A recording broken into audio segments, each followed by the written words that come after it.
Salut à tous, comme promis, partie 2. Et là, on va rentrer dans le scouting, enfin dans le scouting des joueurs que j'ai scoutés depuis 2 semaines à peu près. Et je vais vous dire pourquoi je les ai achetés. Et c'est du scouting petit prix. Donc c'est pas, voilà, j'ai pas acheté des gros joueurs. Il y a pas mal de paris, il y a pas mal de joueurs sur lesquels j'ai quand même des certitudes. Donc je vais vous montrer tout ça. La plupart, c'est des titulaires. Enfin, vous allez voir, je vais vous expliquer au cas par cas.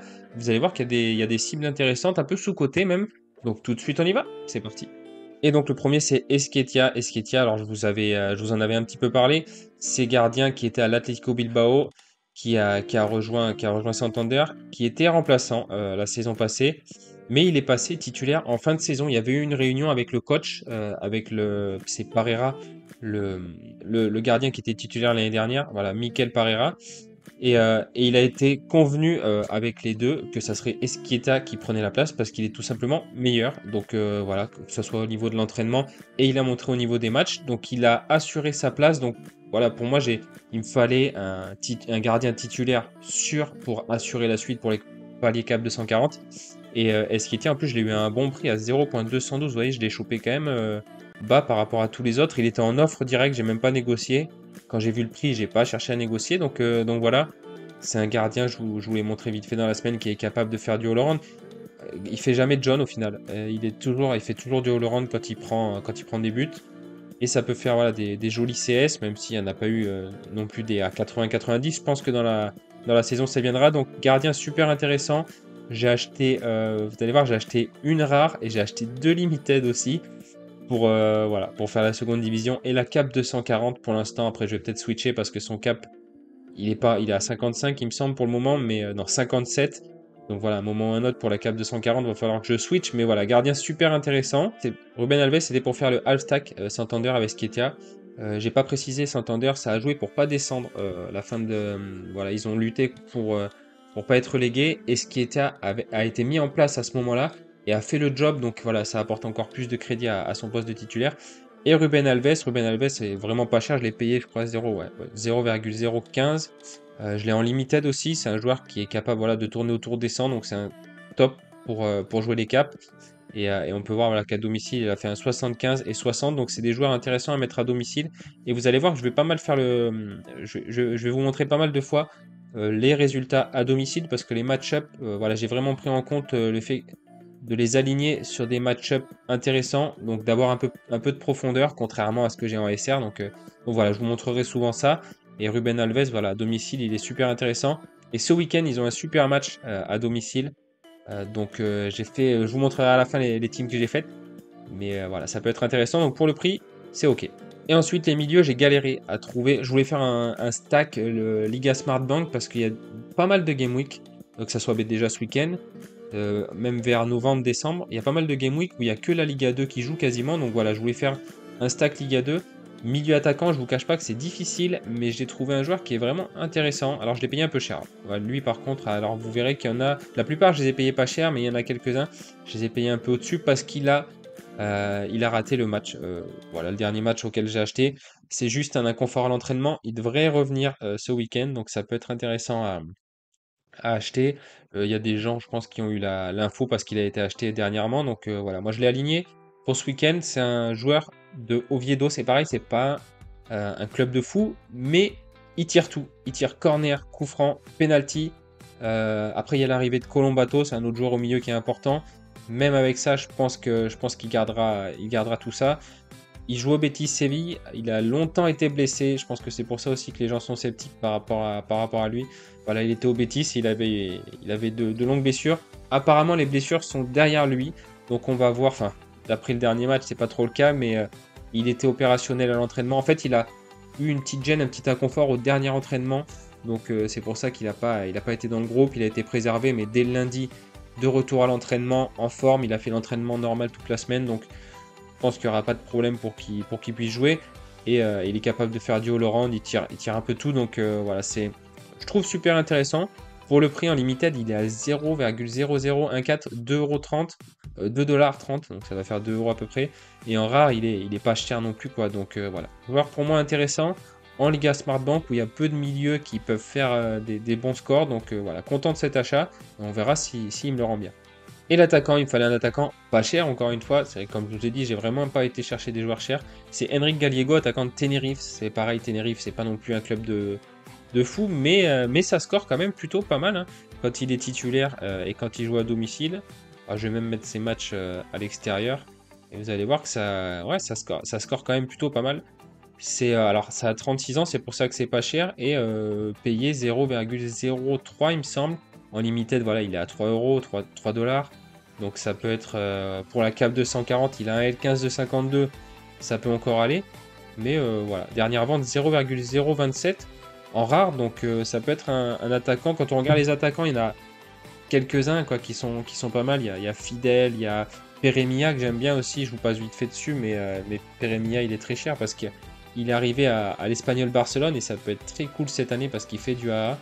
Donc à voir, mais bon voilà, c'est pas du tout les mêmes prix. Vous voyez ses scores depuis qu'il est arrivé d'Elche, les trois premiers, c'est quand même plutôt pas mal pour un attaquant. Donc voilà, Henry Galigo, c'est quand même assez cool. Et je passe sur, alors un joueur, je suis très content d'avoir acheté, et c'est à l'Espagnol Barcelone. Et il a un L15, alors le L15, il va vite, très vite monter, je pense. C'est Fernando Caliero, défenseur de l'Espagnol Barcelone. Il a un L15 de 55, ce qui est déjà haut, qui va encore plus monter, parce que voilà, son début de saison, il est juste énorme. Bon, après, il a marqué, il a fait des DS, mais il fait quand même du all-around aussi. L'Espagnol, cette année, ça va être très cool. Et il a encore des scores un peu pourris de l'année dernière. Pour vous expliquer un petit peu la situation de la défense à l'Espagnol, voilà, il y a Cabrera et Caliero. Caliero, c'est le meilleur des deux. Cabrera, c'est pas mal, mais un cran en dessous. Et ils avaient Castro Montes qui est un international mexicain qui est très intéressant aussi, mais on ne sait pas trop où il va partir. César Montes, autant pour moi. Et il est parti, j'avais pas vu qu'il était parti à Almeria. Bon, il y a eu un gros pump. J'avais pas fait attention, le gros pump, il date de quand? Du 31. Ah, je l'avais vu, j'avais peut-être vu avant qu'il allait partir. International mexicain qui est titulaire avec le mec, qui a l'air d'être titulaire avec le Mexique. En tout cas, les perfs qu'il a fait sont assez huge. Et donc, il est arrivé à Almeria. Alors, moi, j'avais pas suivi, j'avais pas vu qu'il était parti. Il y avait Séville sur les rangs, il y avait pas mal de clubs. Donc lui, c'est bon, Almeria. Le problème, c'est que ça va être Liga Santander, donc ça risque de prendre quelques pilules, donc beaucoup moins intéressant. Et du coup, Cabrera, ça peut être intéressant parce que c'était lui qui était un peu en balance. Si Montes restait, c'est Cabrera qui allait sûrement sauter. Mais du coup, voilà, donc les deux devraient rester. Cabrera, il doit être un peu moins cher parce que ses scores sont un peu moins fous. Il doit être à ouais, 0,0344. Et Caliero, il doit être plus cher, ouais, 0,06, ouais, il a explosé. Après, il a marqué doublé, c'est pour ça qu'il a fait 100. Pour un défenseur, ça arrivera quasiment jamais, mais il n'a pas besoin de. Voilà, il a fait 50 et 60 quasiment de Hollande en dernier match. Donc, très belle cible pour cette année. Je pense qu'il y a moyen qu'il casse la baraque. Un match-up un peu compliqué à Levante, mais derrière, ça reçoit Eldense, ça peut être très cool. Derrière, c'est pareil à domicile, Ferrol. Donc voilà, il peut nous faire de sacrés scores, lui, cette année. Donc, gardez un œil, même si, attention, il vient quand même de up fort. Donc voilà. Et le prochain, alors je crois que j'en ai parlé, Marc Mathéo, je crois que j'en ai parlé sur Twitter, il me semble. Je l'ai acheté que dalle, voilà, 0,0115. C'est un joueur qui joue milieu gauche, ailier gauche, qui a commencé la. Oui, je crois que j'en ai parlé dans la vidéo de cette semaine, donc je vais pas m'étendre. Voilà, il a commencé latéral gauche. C'est pas un poste qu'il affectionne particulièrement. Du coup, ils l'ont monté un petit peu plus sur le terrain. Il jouait à Eldense, il jouait avant à Huesca, hein. Donc voilà, il a commencé la saison à Eldense. Et contre Saragosse, ça c'était compliqué, il a pris 2-0. Et il a la particularité d'avoir une carte défenseur. On va voir ses scores. Alors ça, c'est les scores. Oui, c'est vrai que moi, je monte les scores en tant qu'attaquant, parce que voilà, il est considéré par ce Radata comme attaquant. Mais en tant que défenseur, on peut voir que ça peut faire très mal. Ça peut être aussi très bas. Vous voyez, contre Saragosse, il a fait 23,50 alors que en attaquant, il aurait fait 40. Mais quand on voit son rôle, eh bien, il peut faire très très mal. Donc voilà, c'est un joueur intéressant à poser dans les bons match-ups, je pense, qui sera titulaire sans souci pour moi à Eldense cette année, qui est quand même plutôt pas mauvais, qui peut être décisif aussi. Donc voilà, ça peut monter très haut dans les caps quand vous avez voilà, des bons match-ups à domicile par exemple. Ça peut être cool à poser et surtout pour le prix, je le trouvais intéressant. Donc voilà, encore un scouting petit prix, des paris sympas pour la cape de 140 parce que voilà, à poser, il fait L15 de 39, donc ça contrebalance avec le Esketia, etc. Donc voilà, ça peut être des joueurs intéressants à scouter. Il y en a d'autres des comme ça que je vous montre après. Mais Marc Mathéo, voilà, je suis assez content de ce petit scouting. Et ensuite, Sigali. Alors, je vais pas revenir voilà, sur certaines cibles parce que vous les connaissez. C'était pour faire mon America, pour faire une petite America à 0.02. Défenseur du Racing, voilà, qui devrait continuer, qui va continuer l'année prochaine au Racing. Donc, assez cool, 0.001. Là, il est encore moins cher maintenant. Donc voilà, c'est toujours cool pour finir la saison pour le fun. C'est pareil, Sergio Busquets. Je vais pas développer. C'est un joueur que j'aime beaucoup IRL, que j'ai toujours aimé à Barcelone, etc. Qui est pour la Cap 240 très cool. Voilà, toujours autour de 50. Donc assez sympa. Saliakas, alors oui, c'est un défenseur de Bundesliga 2. J'ai profité, alors c'est vrai que je comptais le revendre, tout ça. Après, j'ai du mal à revendre, vous voyez, c'est pour ça que je l'ai chopé quand même à un moment, voilà, un prix super bas parce que c'est vrai que j'aurais pu le revendre et me faire un petit bénéfice, mais il est tellement fort à domicile. Il joue à Sampaoli, c'est un des meilleurs joueurs de Sampaoli. Défenseur, mais qui peut jouer aussi milieu. C'est un joueur que j'ai pris voilà, juste après son 82 parce qu'il avait été, je vais vous montrer ça, sorti blessé à la 82e, voilà, et la petite croix rouge. Donc je pense que c'est pour ça que j'ai pu l'avoir à un prix sympa. Mais en fait, c'était juste des crampes ou voilà, un petit peu physiquement, il était à bout sur ce match-là. Et il n'y avait pas de souci, j'avais vu les infos comme quoi il n'y avait pas de souci pour qu'il revienne. Donc il est revenu et à domicile, voilà, j'ai cherché des joueurs. Vous allez voir qu'il y a d'autres profils dans le même type qui sont capables de faire des énormes perfs et qui sont très cool à domicile. Alors lui à l'extérieur, il peut faire aussi très mal. Mais à domicile, voilà, c'est tout le temps quasiment du vert du très bon vert même. Et il y en a plusieurs. J'ai choisi d'avoir pas mal de profondeur, des offensifs Bundesliga 2, des défensifs Smartbank.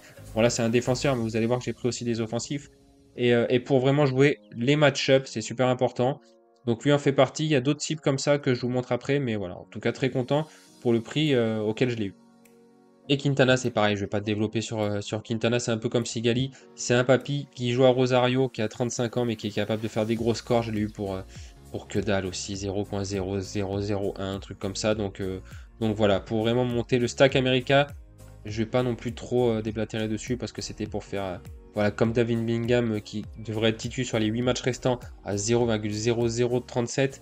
C'était vraiment le défi voilà, de me choper un stack America à moins de 0,02 qui me fasse plaisir pour le fun, pour jouer. C'est pas dit que je rapporte beaucoup de rewards, mais ça me fait voilà, plaisir de jouer l'America.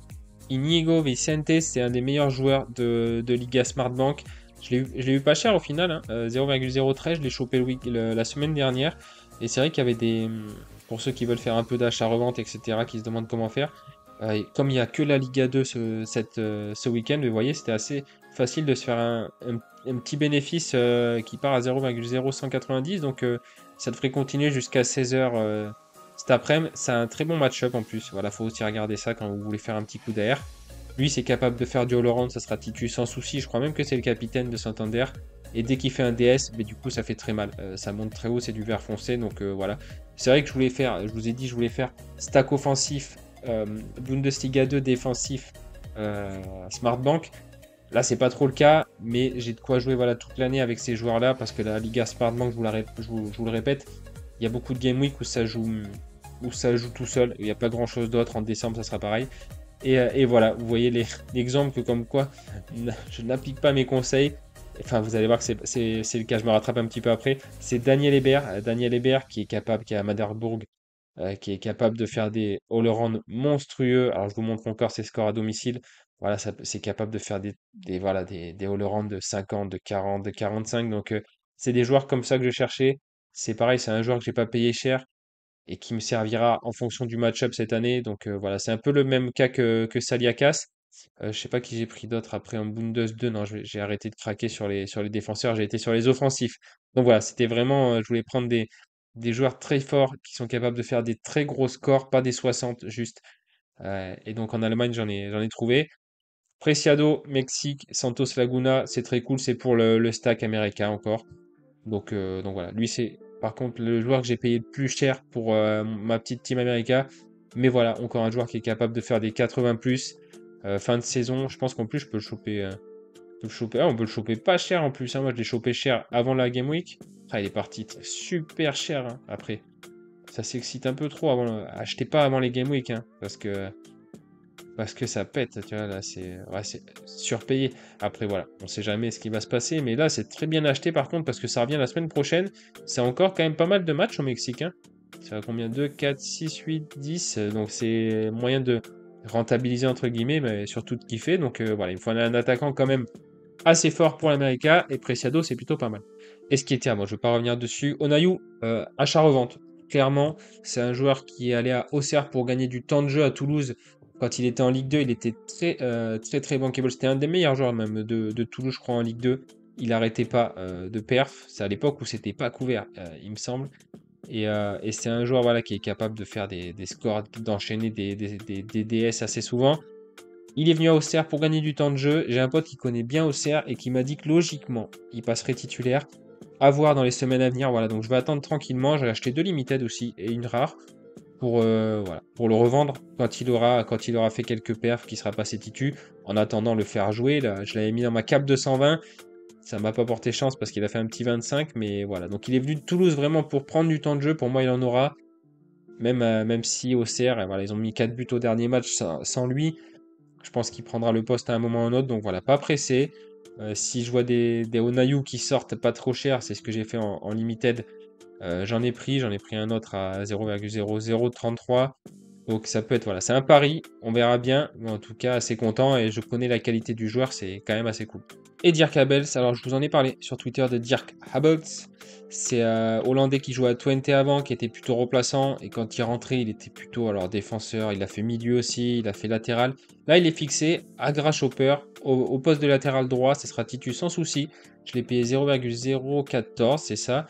Ça peut faire du all-around sympa. Ce que j'ai bien aimé, c'est que c'est un bon récupérateur. Il fera peut-être ses 2-3 tacles par match, une ou deux interceptions par match. Donc ça fait toujours voilà, un peu de all-around. C'est un joueur qui est assez. Il a que 26 ans, mais qui a quand même assez d'expérience. Quand on le voit jouer, j'ai joué son dernier match, j'ai vraiment beaucoup aimé. Assez serein et tout dans ses relances de balles. Donc voilà, c'est un joueur, quand il va faire CS, qui peut faire des all-around sympas. C'est encore un petit pari scouting que je vais garder pour ma cap 240. Il a un L15 de 46. Donc voilà, c'est intéressant. C'est bien d'avoir pas mal de joueurs en profondeur pour jouer la cap 240. Lui en fait partie. Vu son prix, je trouve que c'est assez cool. Il est toujours dans ces eaux-là. Même en limited, voilà, si vous voulez jouer la cap 240, il coûte même pas 1 euro. Donc ça peut être intéressant. Il doit même coûter 80 centimes d'euros. Le contrat jusqu'en 2025. Donc ça peut être intéressant pour un titulaire sans souci. Il est parti super cher le dernier. Il n'y a aucune raison.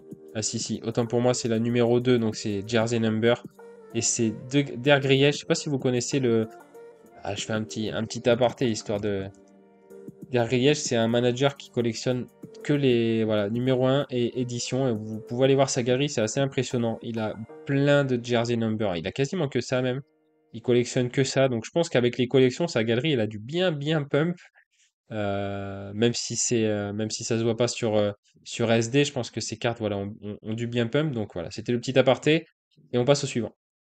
Le prochain, c'est Anderson Santamaria. C'est un international péruvien, sauf que là, il a une petite blessure. Oh, je n'arrive pas à trouver trop d'infos dessus.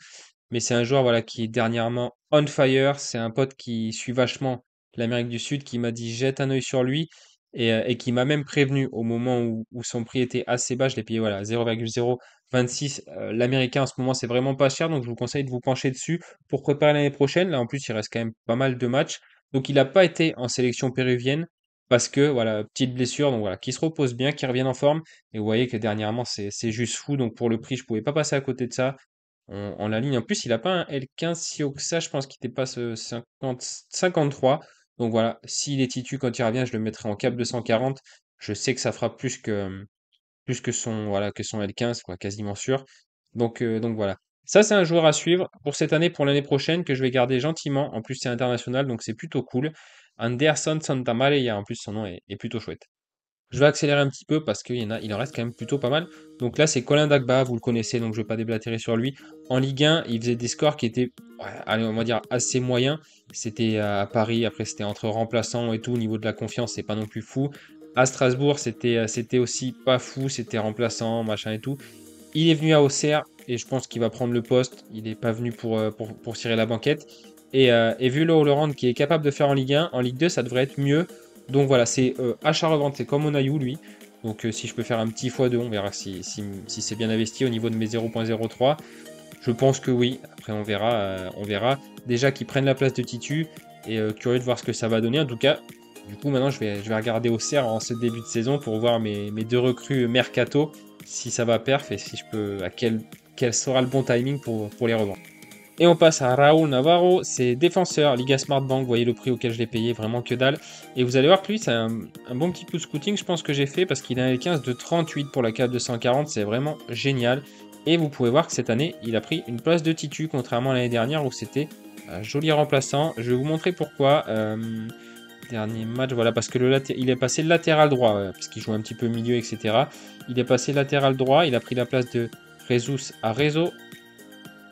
Et Jesus Arezzo, c'est un joueur qui est parti à Osasuna, tout simplement. Donc c'est pour ça qu'il est normalement logiquement titu sur la saison. Pour le prix 0.01, c'est quand même assez cadeau. Un titulaire qui a un L15 de 39.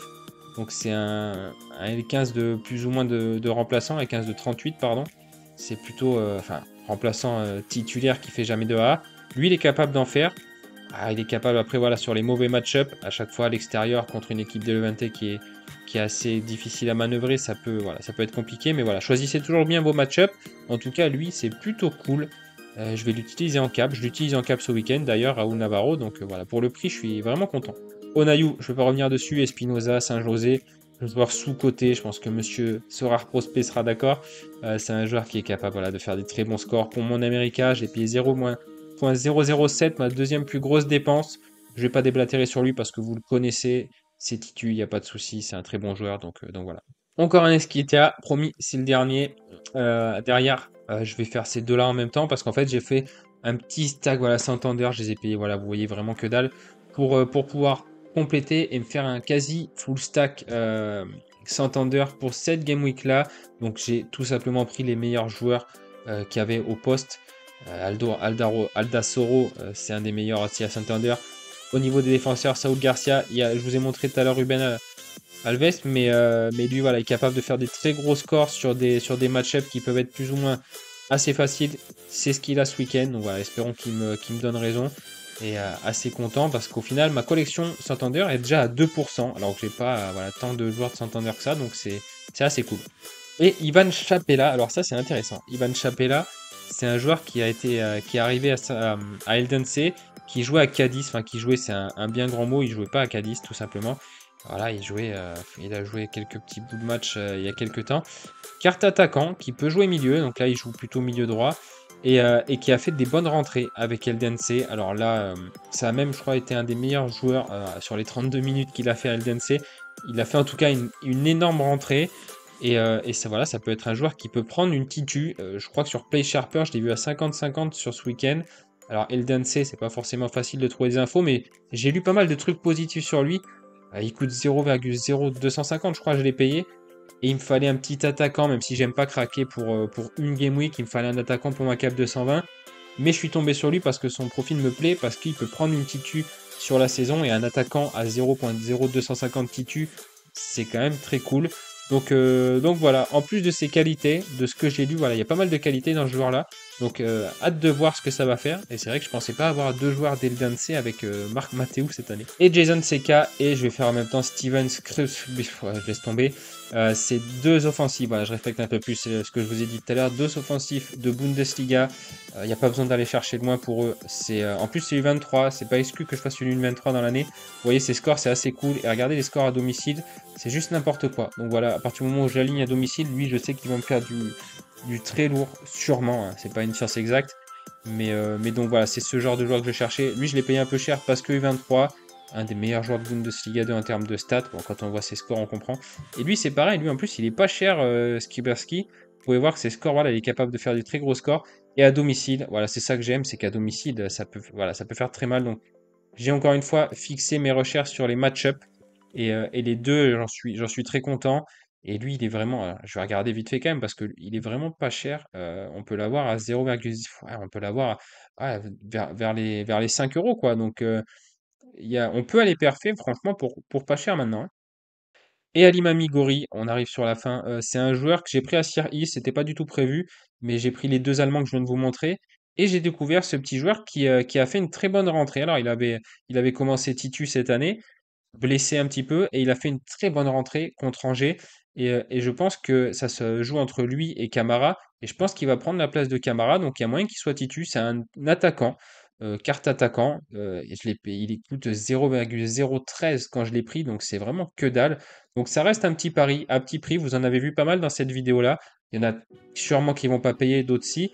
Mais quand on voit son all-around pour la cap 240, il est juste parfait. Vous voyez, au niveau de ses scores, c'est toujours du all-around. Rarement décisif, mais ça peut. Et voilà, c'est vraiment le genre de profil que j'aime bien pour la cap 240. Encore plus à 0,013. C'est vraiment du pain béni. Donc voilà, encore un petit joueur à suivre, un petit pari. Comme je vous ai dit, voilà, ils vont pas tous payer, mais je pense que c'est un pari sympa. Et les suiveurs du PFC, je pense, seront d'accord avec moi pour dire que c'est pas cher payé pour un joueur comme ça. Et on arrive sur les trois derniers, c'est pareil, Felipe Mora, je vais pas développer, Ruben Alves, j'ai déjà développé, Peque Fernandez, je l'ai payé un peu cher parce que U23, il a 20 ans, c'est un joueur qui est en train de gagner sa place à Santander, il a fait remplaçant, il se bat un petit peu en ce moment voilà, pour gagner sa place, mais il est capable de faire beaucoup d'all-around, c'est une carte attaquant également, donc voilà, c'était mon petit craquage lui, parce que c'est un peu cher, je l'ai payé 0,074, 11%, je l'ai payé, pour ça que je l'ai payé un peu plus cher que les autres. 11%, enfin il était à 9%, j'ai plus 2% du coup avec Santander. Je suis pile poil, hein, je suis pile poil au niveau de la collection. Je pense que c'est ça qu'il faut viser quand vous commencez, si vous faites même un half stack ou un full stack, je pense qu'il faut viser les 2% pour que ça soit assez cool. Là, je suis pile poil à 2%. J'en ai chopé combien aux enchères? J'en ai chopé 2 aux enchères. C'est ce qui me permet, voilà, 4 joueurs normal sur le marché secondaire, 2 joueurs aux enchères, on a 2%, donc ça vaut le coup, je pense que ça les vaut pour kiffer en plus les matchs de Santander. Donc voilà, le scouting est fini. Alors c'était un scouting un peu rapide, c'est vrai que c'est pas comme le scouting que je faisais avant, j'allais plus en profondeur, là je vous expliquais quand même mes cibles. De mon côté, j'avais été plus en profondeur, c'est que ça prend beaucoup de temps de scouter, etc. Donc j'ai foi en la plupart des joueurs que je vous ai montrés, que ce soit pour l'achat-revente, que ce soit pour jouer sur l'année. Après voilà, c'est pas dit qu'un joueur que je compte garder sur l'année, je le revende pas si, s'il y a une grosse plus-value à prendre pour aller rescouter et en prendre d'autres. Donc voilà. La semaine prochaine, je pense que je vous ferai une petite vidéo scouting, pas sur des joueurs que j'ai achetés, un peu plus en profondeur. Par exemple, 5-6 joueurs, vraiment aller creuser sur des joueurs que j'ai trouvé intéressants, que je vais aller chercher pour vous en termes de stats et tout. Voilà, on va creuser un petit peu plus, mais voilà. Sur ces joueurs-là, il y en aura forcément où je vais me foirer, il y en aura d'autres où ça va péter. On verra bien. En tout cas, pour jouer, je trouve que mon roster est bien complet. Je peux m'éclater maintenant et c'est quand même assez cool. Donc voilà, on va terminer la vidéo. Elle dure déjà, je pense, assez longtemps. Je vous remercie de l'avoir regardé. Je vous souhaite un bon week-end, une bon week-end, un bon week-end, une bonne game week à tous et je vous dis à la semaine prochaine. Salut.